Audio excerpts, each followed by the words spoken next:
Em nome do Pai, do Filho, do Espírito Santo. Amém. Ave Maria, cheia de graça, o Senhor é convosco. Bendita sois vós entre as mulheres, e bendito é o fruto do vosso ventre, Jesus. Santa Maria, Mãe de Deus, rogai por nós, pecadores, agora e na hora de nossa morte. Amém. São José, rogai por nós. São Felipe Neri, rogai por nós. Santo Afonso Maria de Ligório, rogai por nós. Santas Perpétua e Felicidade Mártires, rogai por nós. Nossa Senhora de Fátima, rogai por nós. Em nome do Pai, do Filho, do Espírito Santo. Amém. Bom dia a todos. Nós estamos aqui no ponto, na consideração 6 do livro Preparação para a Morte, de Santo Afonso Maria de Ligório. Estamos no ponto 3, a reflexão número 3 da consideração 6. Caso digno de admiração. Deus não cessa de ameaçar o pecador com o castigo de uma morte infeliz. Virá um dia em que me invocarão e então já não os atenderei. Provérbios 1, 28. Esperam, porventura, que Deus dê ouvidos a seu clamor quando estiver na desgraça? Jó 27, versículo 9. Rir-me-ei de sua morte e escarnecerei de sua miséria. Provérbios 1, versículo 26. Rir-se Deus significa não querer de usar de sua misericórdia. São Gregório. A mim pertence a vingança, e eu lhes darei a paga a seu tempo, quando seu pé resvalar. Deuteronômio 32, versículo 15. O mesmo ameaça o Senhor em outros lugares da Escritura. E não obstante, os pecadores vivem tão tranquilos e seguros, como se Deus lhes houvesse prometido perdão e o paraíso na hora da morte. É verdade, sempre que o pecador se converter, Deus prometeu perdoar. Mas não disse que o pecador se converterá no transe da morte. Pelo contrário, repetiu muitas vezes que aquele que vive em pecado morrerá. João 8, versículos 21 e 24. E que se na morte o procurar, não o encontrará. João 7, versículo 34. É mister, pois, procurar a Deus enquanto o podemos encontrar.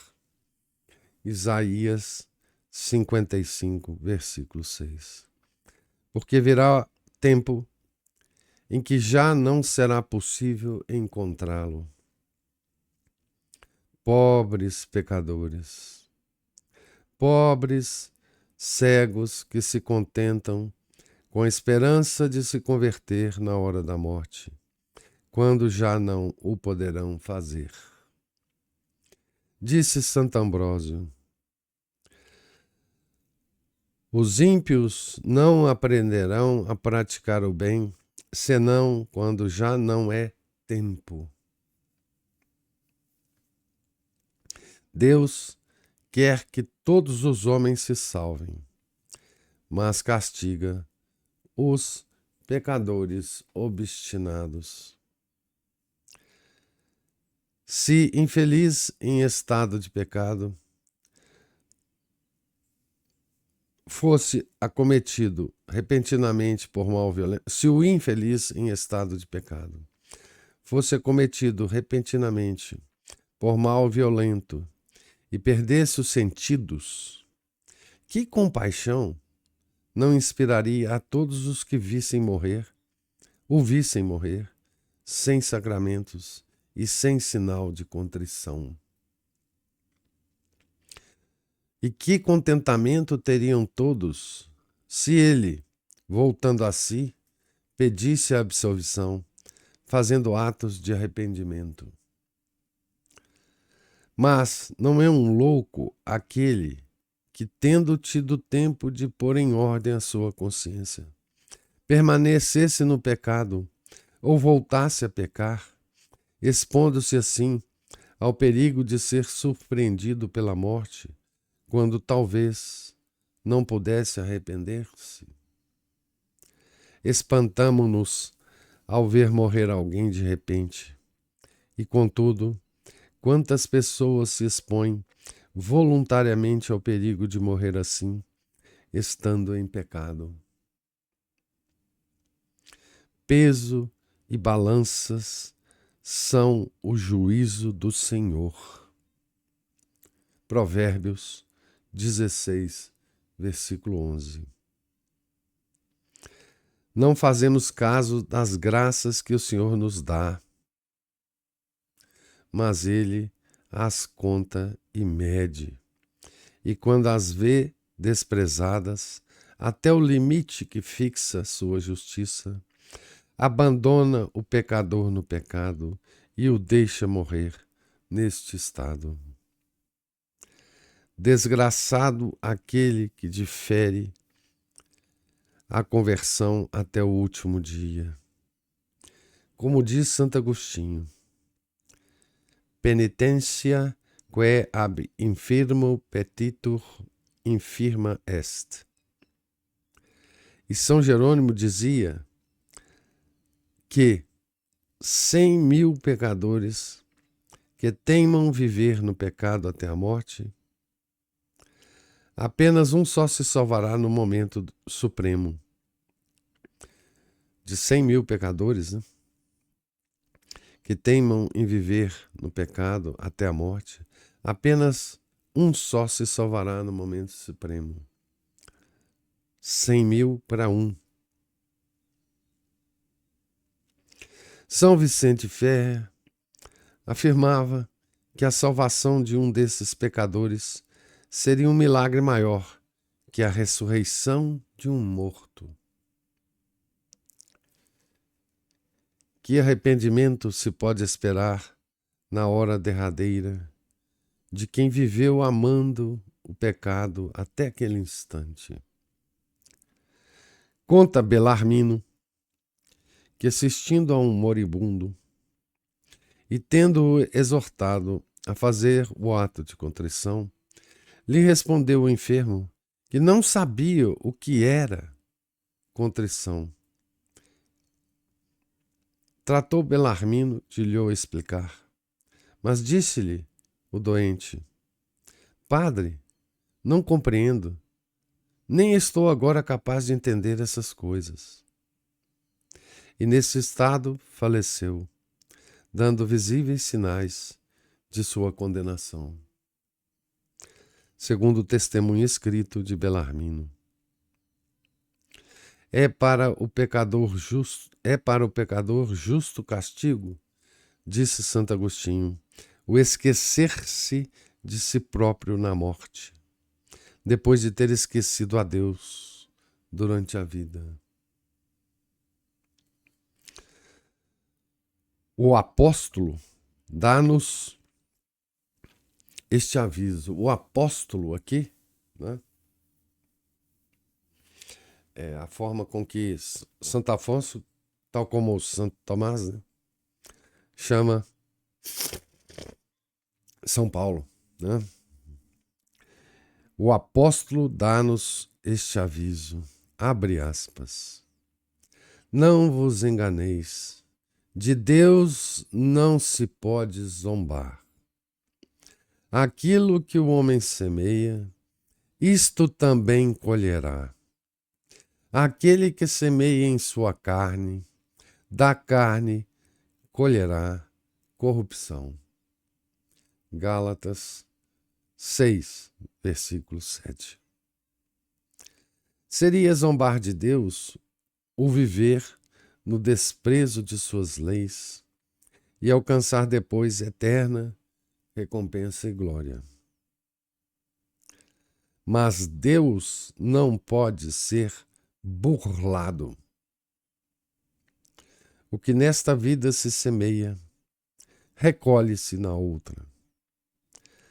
Aquele que semeia proibidos prazeres carnais, não recolhe, por conseguinte, senão corrupção, miséria e morte eterna. Cristão, aquilo que se diz relativamente aos outros, aplique-se também a ti. Se te visses no transe da morte, abandonado dos médicos, privado do uso dos sentidos e já agonizando, quanto não rogarias a Deus que te concedesse ainda um mês, uma semana de vida, para regular as contas de tua consciência?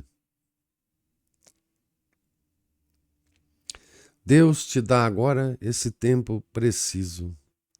Agradece-lhe, pois, e remedeia, sem demora, o mal que tens feito, aplicando todos os meios precisos para te achares em estado de graça quando a morte vier, porque então já não será tempo de o fazer. Essa reflexão aqui é tremenda, né? Tremenda.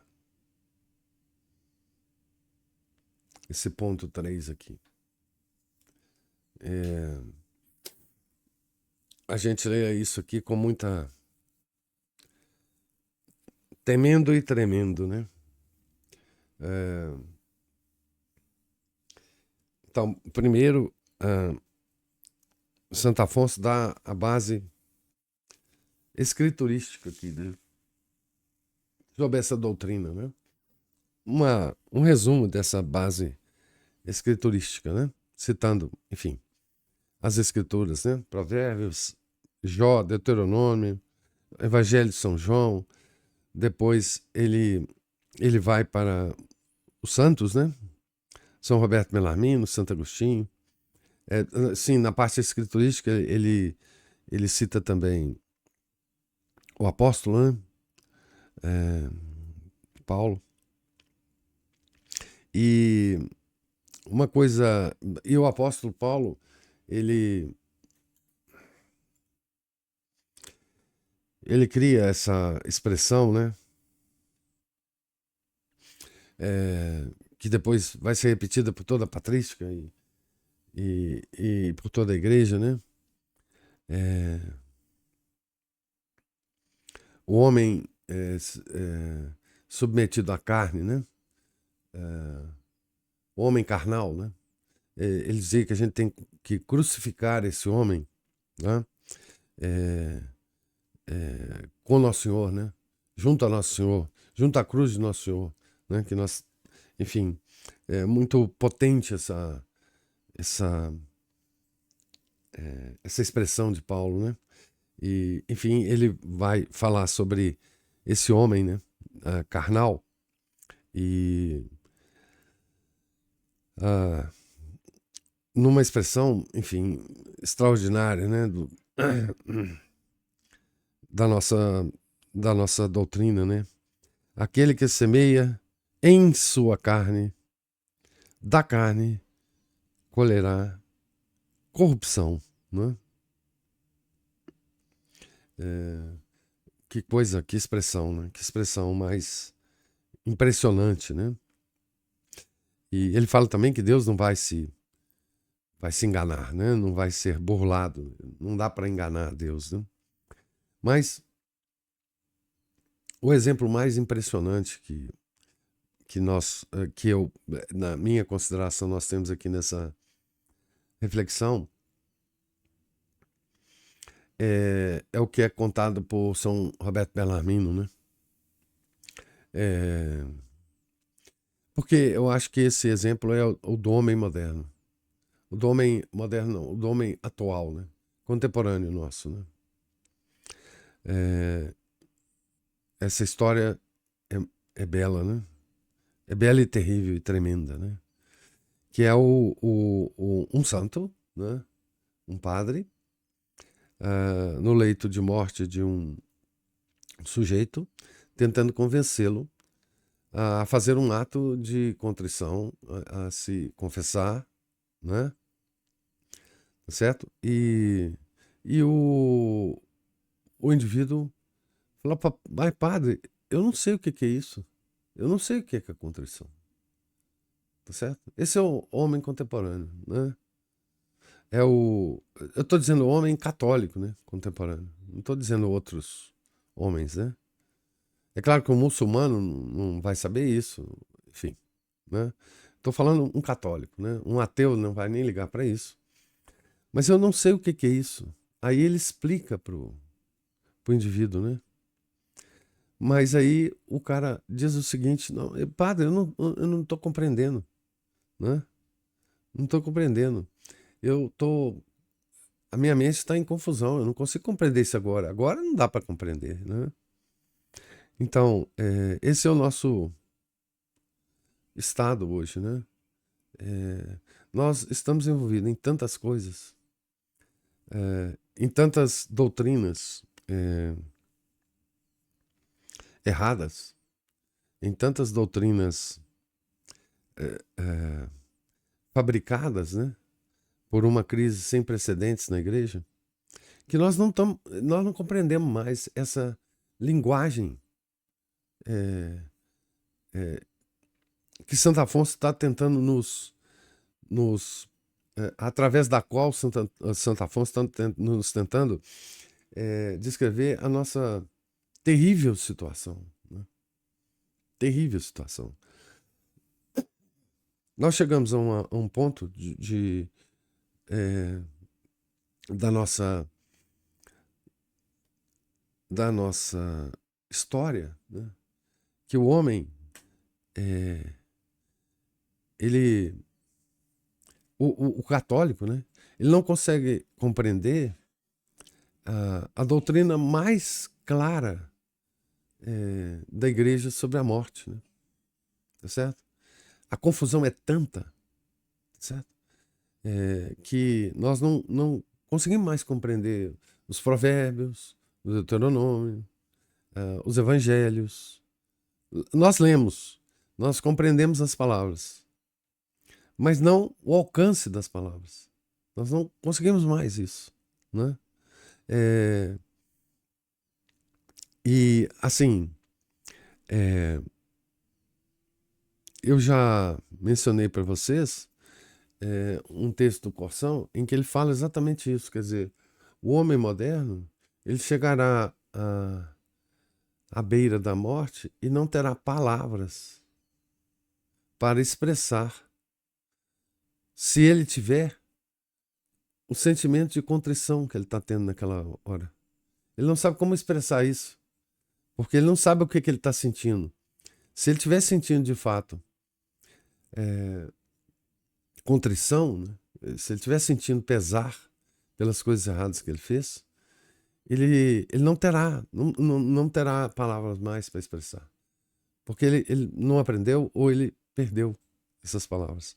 Então, essa tragédia que nós estamos vivendo hoje é a maior tragédia no nível pessoal que nós estamos vivendo por causa da crise da igreja, né? A igreja não ensina mais isso, não é? Eu me lembro, uma certa época, nós estávamos... a época ainda que tinha missa tridentina aqui em Belo Horizonte, só de 15 em 15 dias, enfim. Nós estávamos na frente de uma capela, tínhamos acabado de sair da missa, e por alguma razão ia ser celebrada uma missa nova nessa capela. E chegou um padre para celebrar. Um padre velhinho, velhinho, muito assim, muito simpático o padre, né? Muito alegrinho o padre.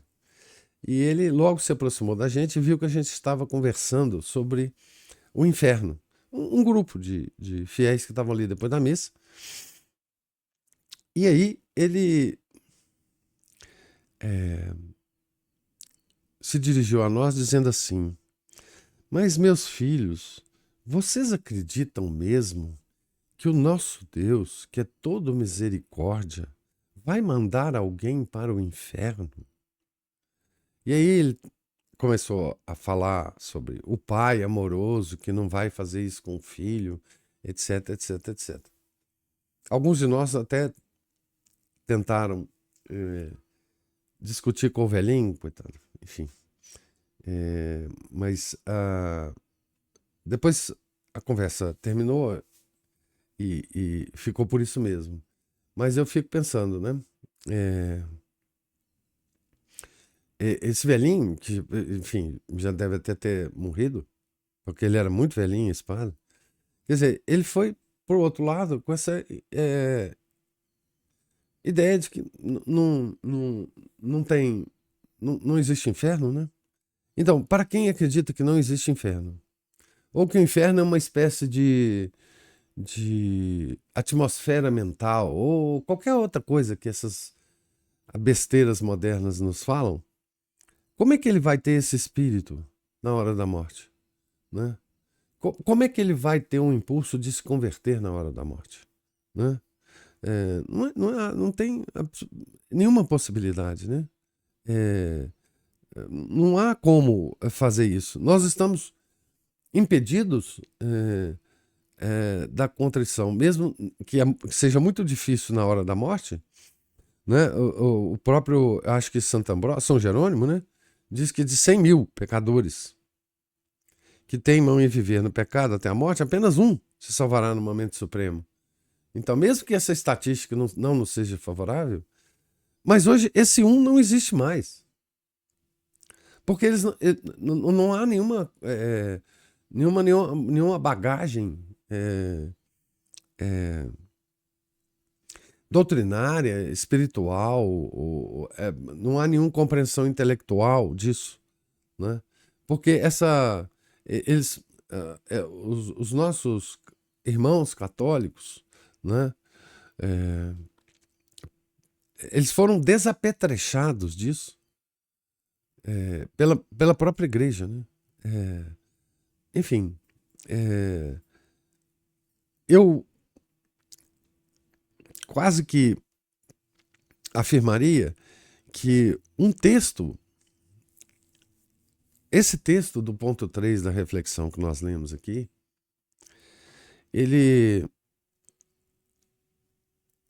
lido por um católico, digamos assim, normal, e eu não estou dizendo que o católico normal não seja bem intencionado, não tenha piedade e que, enfim, eu digo que ele não tem capacidade de entender isso, por causa dos ensinamentos que ele tem na cabeça, né? E isso é uma coisa tremenda, né? Enfim, quantos hoje entenderão isso, né? O que ele fala da graça perdida, né? Que Deus nos dá graça, mas nós nos voltamos as costas a essa graça, né? Enfim, será que isso é compreensível hoje, né?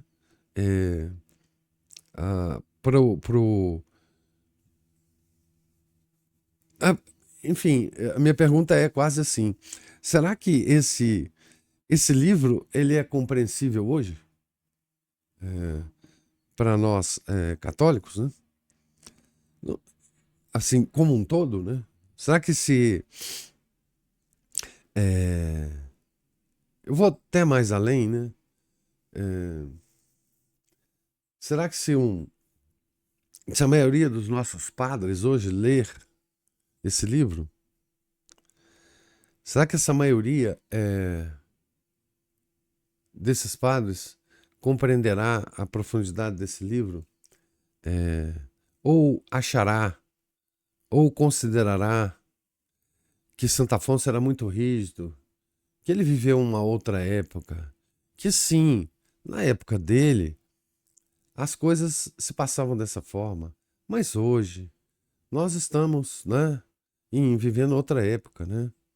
Que é exatamente o tom O tom. Dos comentários e dos prefácios dos livros do Santo Afonso Maria de Ligório, que são editados pela editora Santuário, da própria congregação que ele fundou. Eu não sei agora o livro, mas eu acho que é o livro sobre a oração, que tem um prefácio que brinca com essa ideia, né? De que, olha, esse livro é muito salutar, vocês devem todos ler, mas presta atenção, ele é muito rígido, porque Santo Afonso, vocês sabem, é um grande santo, mas ele viveu numa outra época, né? Nós agora nós estamos, enfim, nós somos modernos, né? Nós vivemos, né? Numa igreja pós-Vaticano II, né? É diferente hoje e tal. Vocês podem ler o livro e tal, mas considere sempre isso, né? É, que isso pertence a uma tradição de muita rigidez na igreja, né? Não será assim que será entendido esse texto de Santo Afonso, né? De fato, assim, esse ponto dessa consideração aqui é tremenda, né? Mas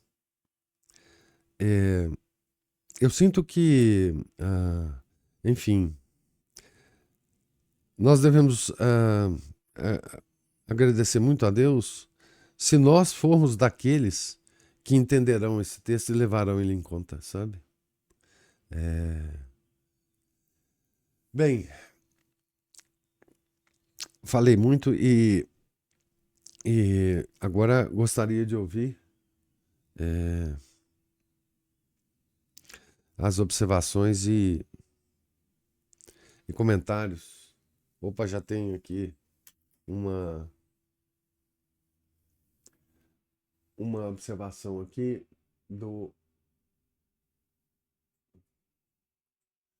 Então, aqui fala aqui da Ana ou do Márcio, né?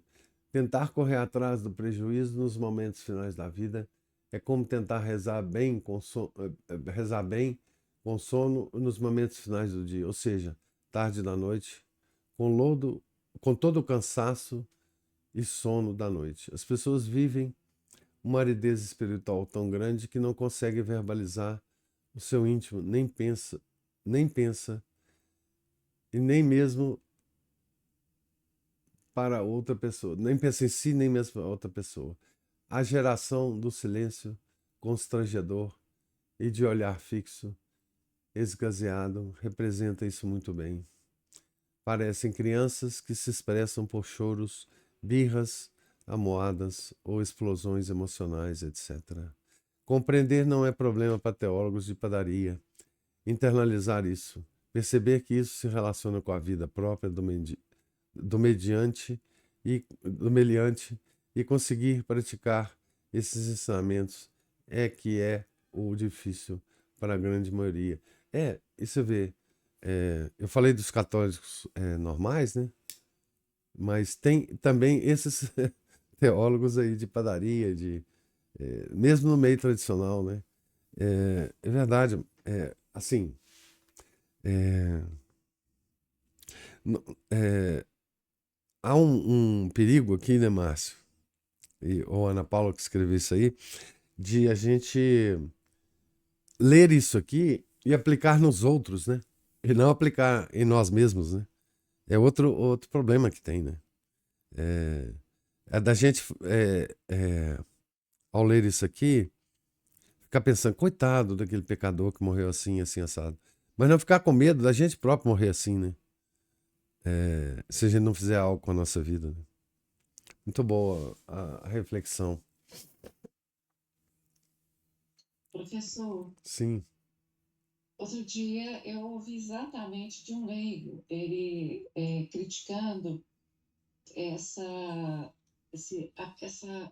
essa doutrina que a gente aprendeu e escuta muito, que o pecador, se ele se arrepender na hora da morte, ele se salva. E o que está sendo falado aqui é exatamente o contrário, não é? 1 em 100.000 se salva. É a estatística do São Jerônimo, né?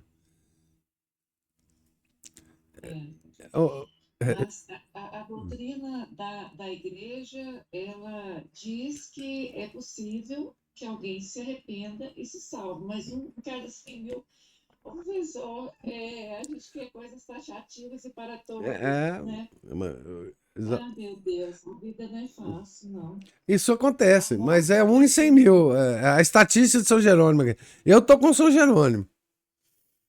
é. Agora, o Márcio falou uma coisa muito própria, que acho que a gente pode, pelo menos até aqui na leitura que foi feita, né, Santo Afonso, é que esta atitude a gente costuma ter mesmo, de você pensar nos outros ao invés de acusar a si mesmo, né? É, De ver você é a pessoa, tá falando é para você, é, tá falando para você pensar no outro, não. é, Nós estamos ouvindo aquilo que serve para nós. isso. Né? É, tá falando para nós mesmo aqui, né? Cada um de É nós, para né? nós, não é para o outro, não é para. Mas a gente não consegue também não pensar assim. Ontem eu tive uma conversa rápida com uma pessoa e ela até perguntou assim qual era a minha espiritualidade. E eu, de forma assim, muito divertida, porque que começou essa conversa, eu fiz um comentário a respeito desse modernismo que a gente vive hoje, né? E essa pessoa ela vive nessa igreja aí moderna, com muita determinação, com muita dedicação, com muita fé, sabe, professor? E é uma coisa assim que a gente fica. O senhor falou tão propriamente disso agora, exatamente o que a impressão que a gente tem é assim.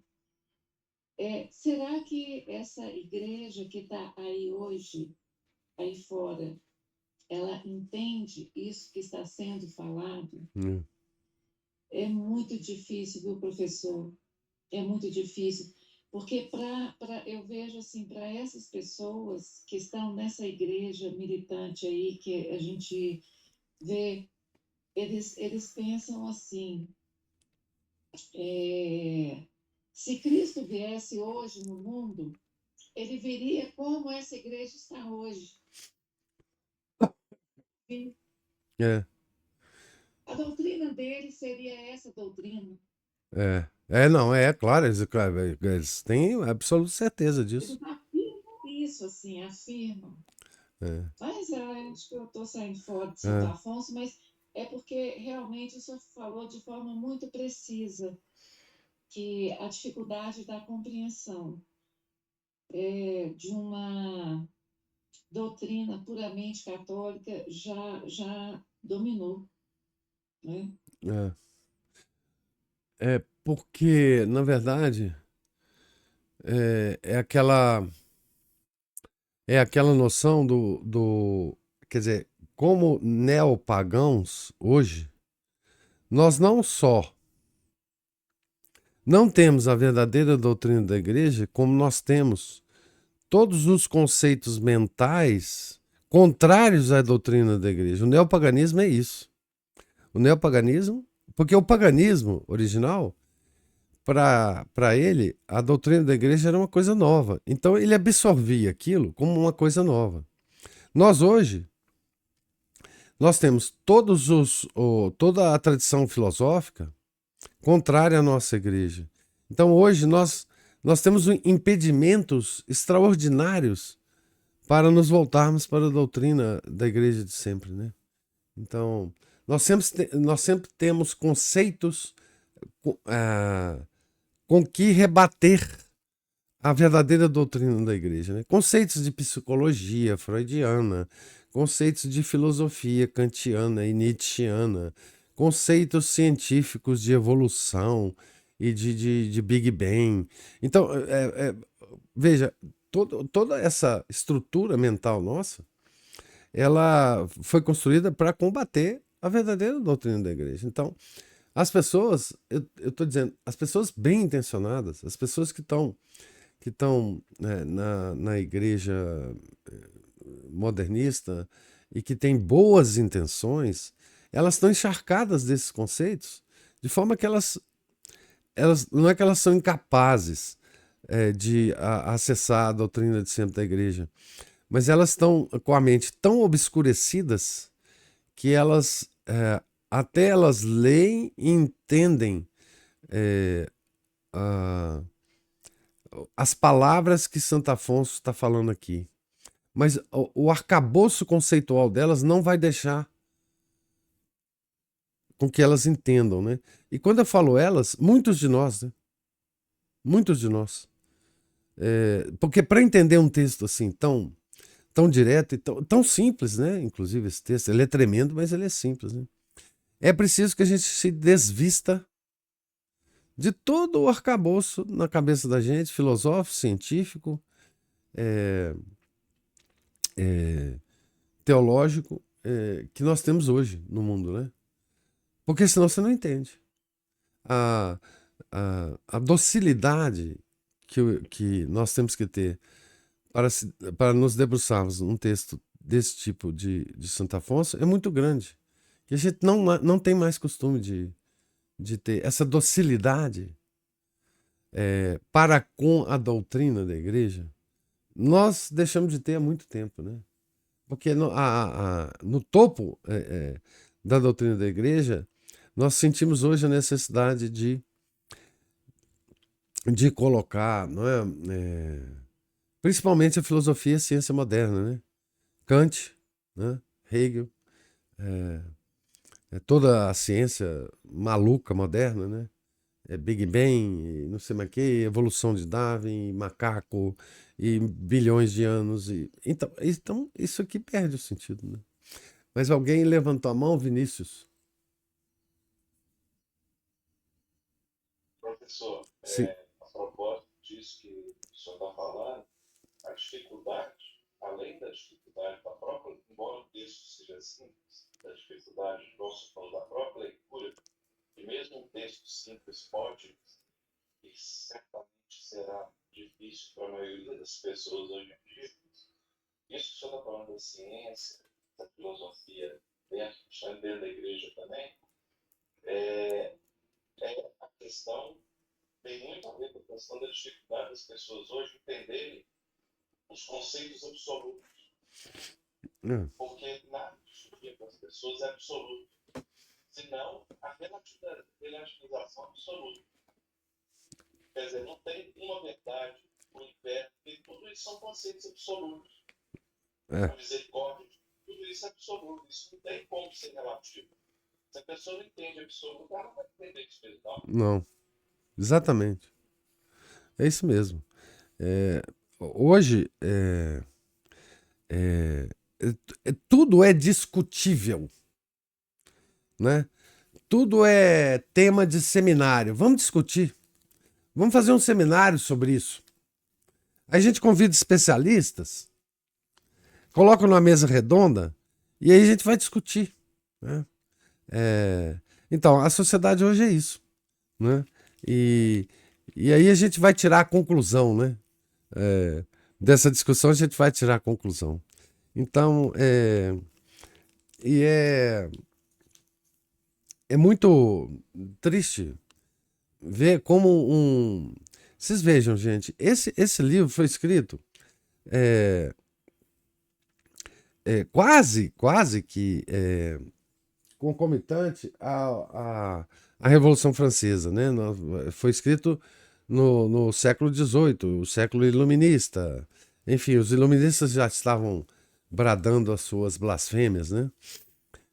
De lá para cá, eu acho que a gente perdeu a capacidade não de ler o livro, porque o ler você está lendo aqui, né? Mas de compreendê-lo, né? Ou de fazê-lo, ou de considerá-lo um livro de aconselhamento pessoal, né? Santo Afonso está falando a cada um de nós aqui, né? E mostrando, né? E tentando nos mostrar a loucura em que nós vivemos, né? Mas mesmo isso a gente talvez não consiga entender, né? E ele começa o texto assim, caso digno de admiração. É mesmo, né? Mas Ana Paula ou Márcio levantou a mão aí. Professor, quando o senhor conta essa história aí desse padre velhinho, algo me chama atenção e me causa uma estranheza, assim, justamente por ele ser muito velhinho. Então, se ele era muito velhinho naquela época, ele foi criado numa época em que não havia missa nova. Isso. Ele falou isso no papo. Pois é, e aí eu vejo isso até dentro da minha família também, porque os meus pais, os meus tios, eles também estão lá na faixa dos seus 80 e vários.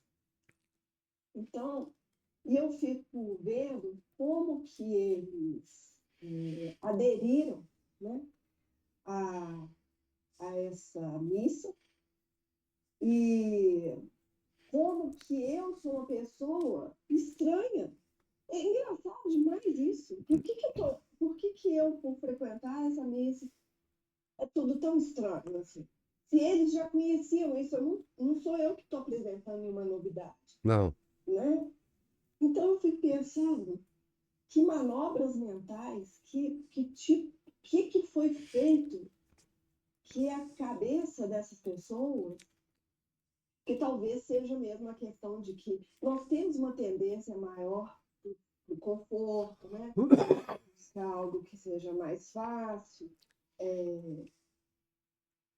E aí fica mais fácil de aderir a algo assim. Aí vem uma figura de autoridade e fala, não, assim tá certo. Então as pessoas vão seguir aquilo alegremente, porque a gente são os modernos degenerados, né? Que vão encaixando, né, a teoria, a sua forma, a teoria e a prática, né? A sua forma de ver o mundo, de querer as coisas, né? Os seus próprios desejos. Mas, e aí a gente vê o senhor contar a história de um padre, em que isso também aconteceu, ele também aderiu a essa inovação. De corpo e alma. Pois é. Pois é, Ana Paula. Mas você porque é novinha, Ana Paula. Você é novinha. Porque assim, eu tenho certeza que assim, se a Cristina estivesse falando aqui para você, ela ia falar assim, Ana Paula, isso tudo é a década de 60, Ana Paula. A década de 60 foi um turning point. Esse padre, na década de 60, ele seria um jovem padre ou estaria no seminário. Os ventos do Concílio Vaticano II estavam soprando. Os ventos do homem de Woodstock estavam soprando. Os ventos do homem ter ido à lua estavam soprando. Nós estamos mudando de era. A era é nova. Os ventos são novos. A espiritualidade é nova. A igreja se abriu ao mundo. Isso é maravilhoso. Os hippies estão aí. As calças jeans estão aí. Os biquínis, a pílula anticoncepcional. Esse mundo está maravilhoso. Nós devemos olhar para o mundo. Nós devemos fazer um comércio com o mundo. É isso que pegou todo mundo na década de 60 dentro da igreja. É isso. E pegou esse padre. E pegou todos os padres. Enfim. É aquele espírito da época que se encarnou nas pessoas. Mas aí se ignoram os mártires, pois é. os santos que tiveram uma vida penosa, né? Vários, como já lemos aqui, todos, né? Os apóstolos que morreram, todos martirizados, pregando aquilo. Mas eu te conto como é que explica isso. Olha, Ana Paula, tá certo. A nossa história é cheia de grandes homens mesmo, é cheia de grandes santos. Mas sabe o que é? É porque a espiritualidade daquela época exigia esse tipo de coisa. Hoje não se exige mais. Hoje nós sabemos mais. Hoje nós podemos viver uma espiritualidade sem esses exageros, sem essas coisas terríveis que os... Não, os nossos santos são grandes, os sacrifícios deles eram grandes, mas isso é porque estava em outra época. Agora nós não precisamos mais disso, porque nós compreendemos mais. Nós estamos no topo de uma era.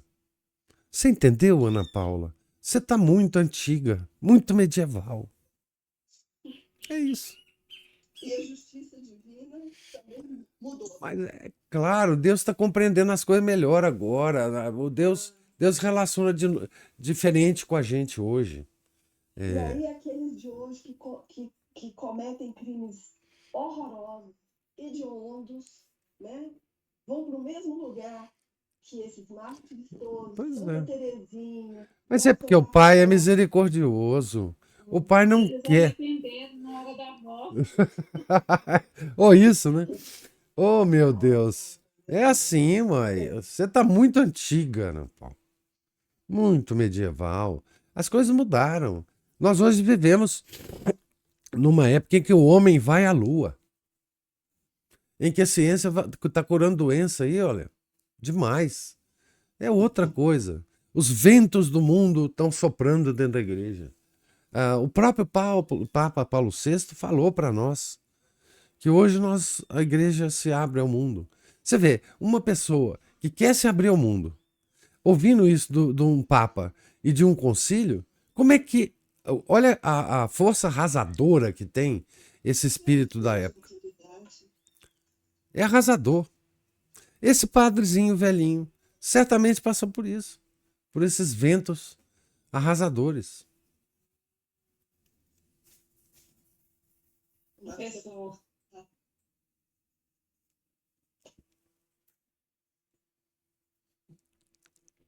Eu falei da década de 60, tá vendo?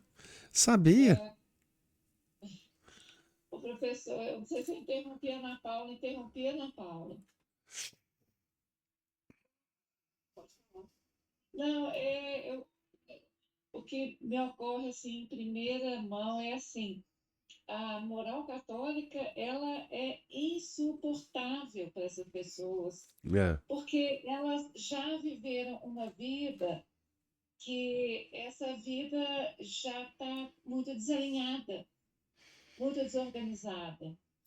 E assim como eu fico pensando isso, como aquele pecador não entendeu o ato de contrição, muitas dessas pessoas não entendem mais como consertar isso, porque a igreja não está mais aí para ajudar. Não.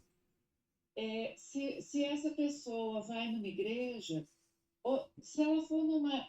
Bom, eu já contei aqui o caso, não vou nem repetir, não vou só rapidamente, de uma pessoa muito querida e muito cara para mim, que foi na igreja para se confessar, encontrou um padre revolucionário da TL, desses que ficam invadindo terra aqui em Belo Horizonte, padre não, frei, e ele mandou ela ler Jean Paul Sartre.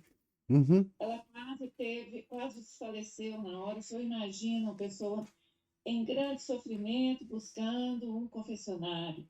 Escuta isso de um padre falando com ela em pé, no meio da igreja vazia, e foi lá de má vontade.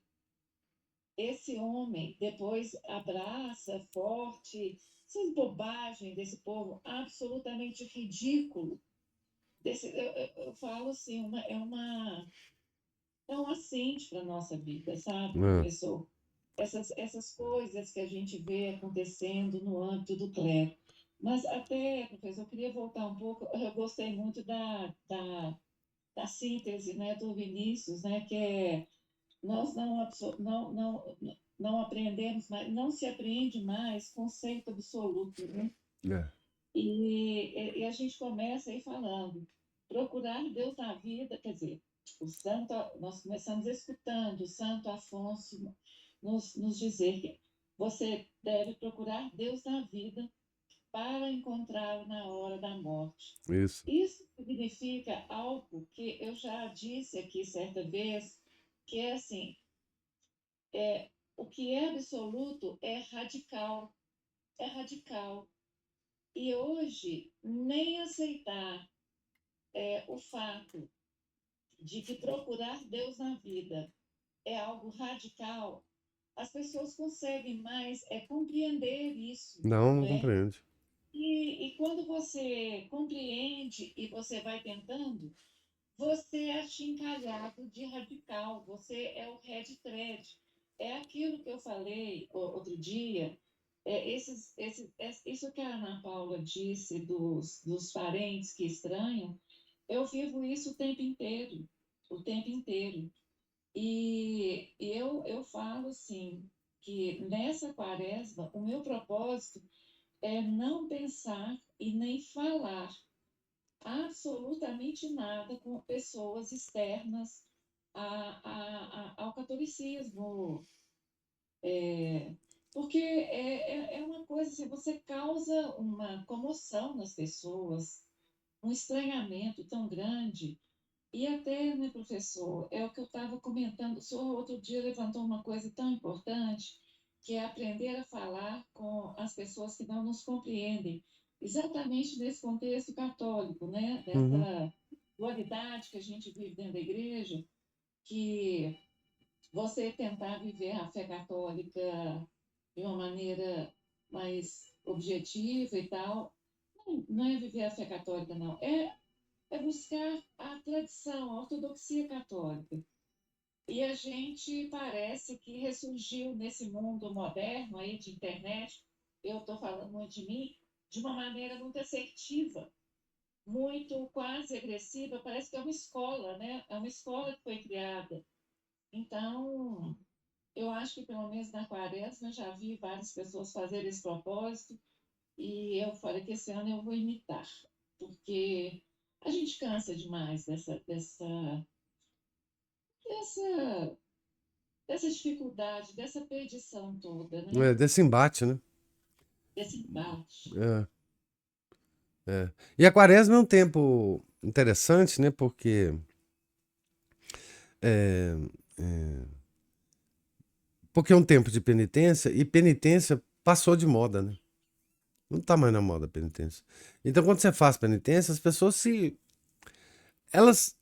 Algumas se surpreendem, obviamente, as mais bem intencionadas e tal, quer saber. Mas tem muita gente que se irrita com isso. Você fala assim, poxa, mas é eu que estou fazendo penitência, não é você não, fica tranquila. Não precisa se Eu irritar, vejo não. Não se irrite, é uma não. coisa que é isso que essa é a questão agora, assim. Você faz uma coisa, as pessoas se irritam. Agora, nós não devemos ser sinal De é, contradição.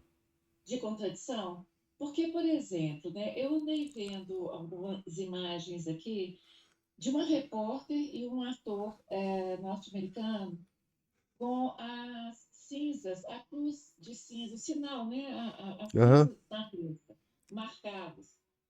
O ator dando entrevista e aí numa situação e na outra totalmente diferente, essa moça com a cinza na testa, é, uma repórter entrevistando a porta-voz da Casa Branca. Eu falei, gente, mas dois no mesmo dia? Claro, ontem foi quarta-feira de cinzas, né? Mas, assim, nós não devemos ser esse sinal. Então, assim, nós, é uma coisa difícil de lidar, porque você não quer causar nenhuma comoção. Não, mas E fica. aí, professor, Não, mas fica tranquilo. Você de ser católico hoje, tradicional, ou tentar ser, já é uma contradição terrível. Você não precisa ostentar, não precisa falar nada. Só o seu comportamento e as coisas que você faz não, já não tá mais. Você não precisa falar nada para ser sinal de contradição, não. e o que eu fico pensando é assim, se você não for isso, se você for um católico que busca verdadeiramente seguir a tradição da igreja, seguir uma certa ortodoxia, mas ao mesmo tempo você tenta não ser um sinal de contradição, você está fazendo o Halimã, Ah, não, isso aí é claro você que está tá. fazendo o Não, acordamento. é claro. Não, mas esse é óbvio. Você tem que ser o que você é. Você tem... diabo é todo mundo. Mas assim, você tem que ser o que você é, ué. Isso não tem jeito, não. Isso não dá. Não dá pra fingir, né? Querer ser católico, seguindo a tradição e fingindo que não é. Aí não dá, não tem jeito. Hum.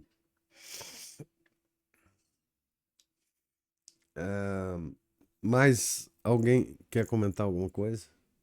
Sim, professor. Opa, Dar meu pitaco aqui, meu segundo pitaco. diga. O pessoal falando da igreja, né, da igreja modernista e tal. Mas uma coisa interessante é que eles adoram falar em igreja primitiva. Ah, Que é. igreja primitiva? Dos Isso primeiros tempos. Igreja dos primeiros tempos. é um discurso rapado poder despojar a igreja das riquezas Da dela beleza. e tornar uma dama bem ornada, transformar essa dama bem ornada numa mendiga andrajosa, né? Isso mesmo. Mas, na verdade, vocês falam tanto de igreja primitiva, por que eles não olham que a igreja primitiva era formada por mártires que não cediam 1 milímetro em questões de fé e moral, não é? Tanto é que morriam, né? Exato. Eles iam até a morte, né? Ah, Esse amor a Deus ia até a morte. Então, eles não comentam nada disso, né? E só reiterando aquilo que eu havia escrito ali, você pode ver que quem manda por escrito sou eu. A questão, por exemplo, o pessoal modernista nem conhece, se chega a conhecer, não compreende.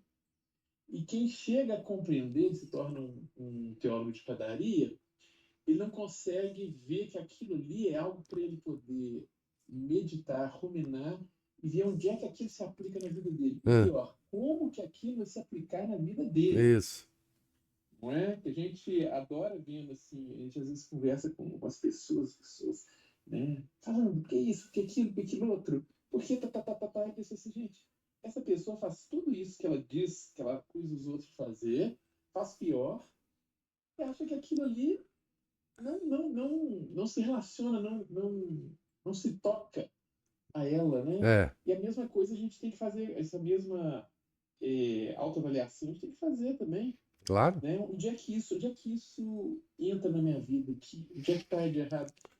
Aí você fica, se você não perceber como é que aquilo se encaixa na sua vida, eu preciso aprofundar essa meditação e insistir nela um pouco mais. É igual que as pessoas, né, nas meditações, o próprio Santo Inácio falava, São Francisco de Sales, todos esses mestres de meditação falavam, eu preciso continuar ali até que se esgote, né? Como se diz São Francisco de Sales. Preciso chupar aquela florzinha ali até esgotar o néctar dela, né?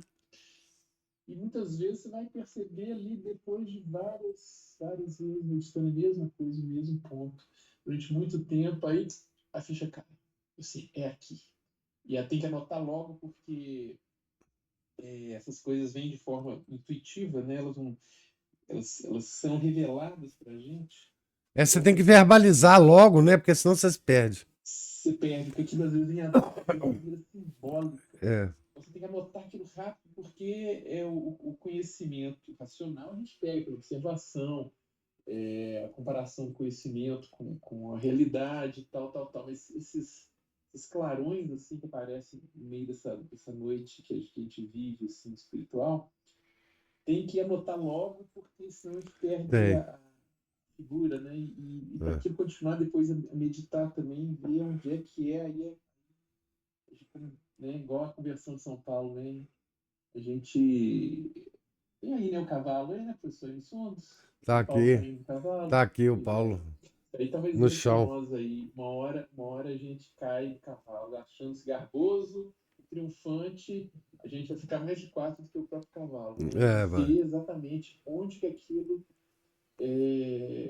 toca na vida da gente. Né? E perceber isso não adianta a gente ficar, né, apontando o dedo para os outros quando tem mais outros 3 apontando para nós, né? Pelo menos, né? Tem não, Mas era só isso. Obrigado. Muito bom, obrigado a você, Márcio. Ótimo. Não, é aquele negócio, né? O que o Santo Afonso está tentando fazer aqui é nos mover pessoalmente a cada um de nós, né? No sentido da preparação para a morte, né? e usando, né, toda a doutrina da igreja, que até na época dele era soberana, né? Pelo menos dentro da igreja, essa doutrina era soberana.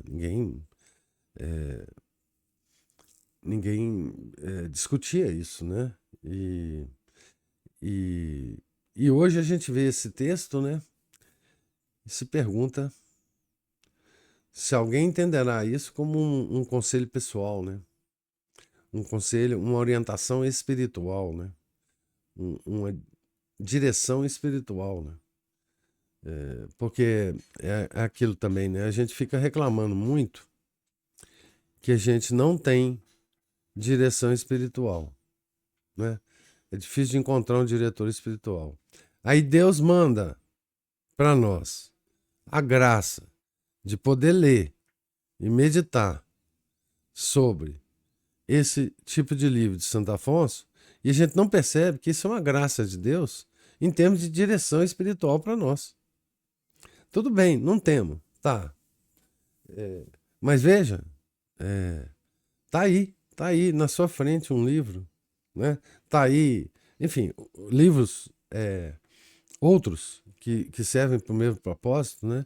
Que os santos escreveram com esse propósito, e a gente não encara isso como uma graça de Deus, né? Então, esse é um livro de direção espiritual que a gente pode ler e se beneficiar muito disso, né? Agora, essa é uma direção espiritual específica, direcionada para a preparação para a morte, né? Encaremos assim, né? E tentemos tirar daqui os frutos que nós pudermos, né? Mais alguma observação, algum comentário? Então, pessoal, Deus lhes pague a presença, paciência, os comentários, observações. Fiquem todos com Deus, tenham um santo dia. Em nome do Pai, do Filho e do Espírito Santo. Amém. Ave Maria, cheia de graça, o Senhor é convosco. Bendita sois vós entre as mulheres, e bendito é o fruto do vosso ventre, Jesus. Santa Maria, Mãe de Deus, rogai por nós, pecadores, agora e na hora de nossa morte. Amém. São José, rogai por nós. São Felipe Neri, rogai por nós. Santas Perpétua e Felicidade, mártires, rogai por nós. Santo Afonso Maria de Ligório, rogai por nós. Nossa Senhora de Fátima, rogai por nós. Em nome do Pai, do Filho, do Espírito Santo. Amém.